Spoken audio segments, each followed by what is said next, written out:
Welcome into Sixers Now by Chat Sports. Matthew Peterson here filling in for Chase Sr. because he's at the Super Bowl right now, getting ready for the Birds to take on the Chiefs. So I get to talk trade rumors, wah-wah, and Philly cheesesteaks with you guys for the next 10 or so minutes. So before we even get into any of the trade buzz surrounding your Sixers, I want to know from everyone watching right now, do you want Daryl Morey and Elton Brand to go out there and make a big splashy move, right, for a Seth Curry or can't do Kyrie anymore, but just let me know. Do you want the Sixers to make a big splashy move before the deadline on Thursday, yes or no? Now, for everyone that typed their Y's for yes in the comment section, you might want to look away because we got some bad news coming for you. Right from the horse's mouth, Daryl Morey was speaking on the Sixers trade rumors ahead of the Thursday NBA trade deadline, and here's what he said. I think it's very unlikely we're involved in anything big. It could easily be that we continue to just develop chemistry and then have the group we have.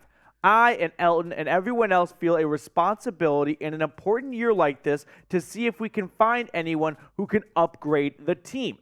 If there's a move at all, it's not going to be for another starter out there. I don't think the Sixers have any plans to retool their starting five right now. It's good for third in the East. Maybe we'll see some bench players come over, add some depth at that forward position, the center, behind Joel Embiid, behind PJ Tucker, because we know that is a spot where, let's be honest, Embiid has not always been the most reliable when it comes to health, and especially in the postseason from time to time. So that could be an area where maybe the Sixers feel, hey, we have an opportunity to upgrade a little bit and go get some more depth players here.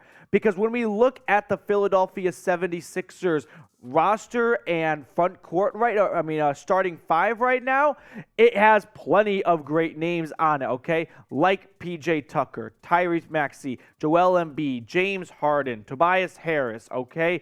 But the bench is where we could maybe see, some little TLC go into it, some tender love and care to spice things up and make sure that when the Sixers are in the postseason, they've got more than just 5, 6, 7 players. They're rolling 8 or 9 deep when they're taking on the Bucks and some of the other juggernauts in the East right now. So we're going to look at some trade rumors. We're going to talk about some guys who could be on the move out of Philly. But first, on Thursday, here at Chat Sports, we will be going live for the NBA trade deadline, recapping all the latest trade news, buzz, rumors. So make sure you tune in. When you see this thumbnail, click on it. Guarantee you're going to have a much better time hanging out with us here at Chat Sports than the duds, Woj, and Sham, who don't even shotgun on camera, because we do things differently here at Chat Sports.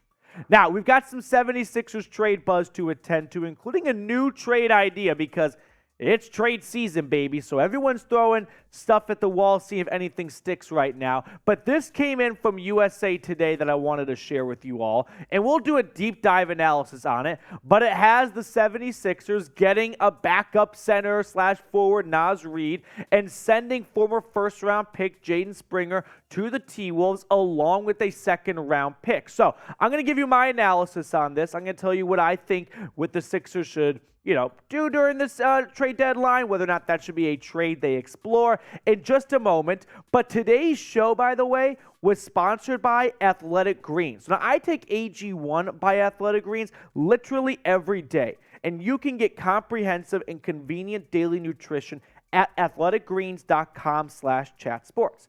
I recently gave AG1 a try because I hated taking pills and vitamins and wanted a supplement that actually tastes great. I take AG1 in the morning, and it makes me feel ready to take on my day. It also really helps with me starting my day on the right foot and getting into a healthier lifestyle. I start the day with making one great choice, AG1, and more healthy decisions then follow. Covering my nutritional basis for the day literally couldn't be easier, which is why I trust Athletic Greens. All I do is just mix a small scoop of AG1 with water, drink it first thing each morning, poof, done. I also love that it costs less than $3 a day. It's a really effective daily habit with the highest quality source ingredients, so win-win.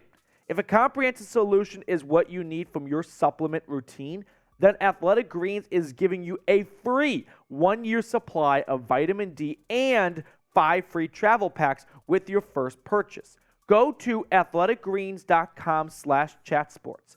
That's athleticgreens.com/chatsports. Check it out. The link is in the comments and the description of today's show. Getting back to this trade idea from USA Today. So like we said over earlier before the ad read, Naz Reid coming over from Minneapolis and Jaden Springer and a future or this upcoming draft second rounder going back to the T-Wolves. So let's talk about Naz Reid because that's really the biggest factor in this trade, right? Jaden Springer, 28th overall pick if memory serves correct. He's been a non-factor for his first 2 years so far in the league. But Naz Reid, I mean, he's been a very reliable backup center for the T-Wolves in my opinion. And when you've got Cap and Rudy Gobert there's only so much money that can go around at one position group. So I could see Naz Reid maybe being phased out, and that's why the the T-Wolves look to make a trade and get something for a guy who probably can command about $10 or so million in free agency. That's not what the Sixers are going to be on the hook for, but if they feel the need to strengthen up their bench, add some reinforcements, add some depth, Naz Reid could be a target to look for. Now, I want to hear from all of you. Would you make this trade?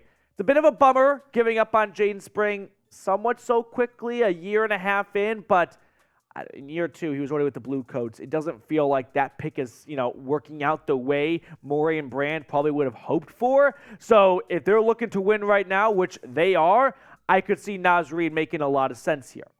Now, next up on the show, I want to talk about 5 76ers who are likely to be traded, right? More likely than Tobias Harris, than the rest of the cast and crew of the Sixers here. So let's start with probably the biggest name in terms of trade buzz right now, and that is, as I said yesterday, our sweet Turkish prince. That is Furkan Korkmaz. So the 5th, 6th-year guy now, wherever he's at, requested to be traded, and it sounds like the 76ers might be obliging to that. Here's what Korkmaz said on wanting more playing time. There is no straight answer to this question, but at the end of the day, I want to be on the court. You are getting the message. Listen, Furkan, you are the 12th man on the bench. Personally, I think you should probably just hang out in Philly, go on a deep postseason run, possibly get a ring, then go to the bottom of the barrel NBA and maybe be the 10th man on that team. I'd rather stick with the Sixers if that was me. Matisse Thybulle is the next guy. Now, this is definitely the biggest name in terms of notoriety, okay?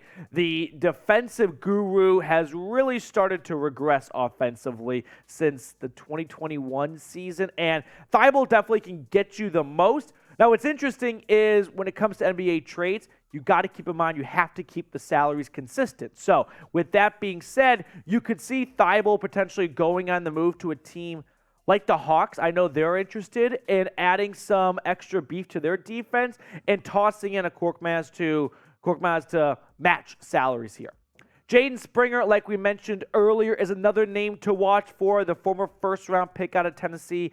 Unfortunately, my alma mater has just not produced a good player for the Sixers so far, but that could be a name to watch for. Then there is Paul Reed out of DePaul, and another forward center that's really struggled to really make an impact on the 76ers lineup and really, engage himself into a high volume of minutes. So that could be someone where if the Sixers need to add an extra player in to match salary, Reed, Springer, Korkmaz, that's where those kind of players step into these trades so that they can get a trade to go through so that Thybulle, the more popular name, could actually materialize into a trade. Finally, there's everyone's favorite Montrezl Harrell. So this is another candidate where it's a bit older player who could be looking for some veteran presence. And Harrell, let's be honest, he just really hasn't fit in Philly in terms of being a consistent 6th man, 7th man off the bench. So that could be someone who gets on the move as well. Now, I want to hear from everyone watching today. Who is the most likely player to be traded from the 76ers before the deadline? I think if a trade's going to happen, which doesn't sound like it's a guarantee, we know that Morey likes to be active when it comes to trades. Korkmaz probably is going to get tossed in just as a little filler and an extra bag of basketballs for the gym wherever he goes. But outside of that, Matisse Thybulle very well could be on the move as well. I appreciate everyone who took time and tuned in and made us a part of your day. We're going to see you all, not just tomorrow, but also on Thursday with our coverage starting at noon Eastern, 11 a.m. Central Time. So make sure you tune in at the Mothership Chat Sports for the best NBA trade deadline coverage.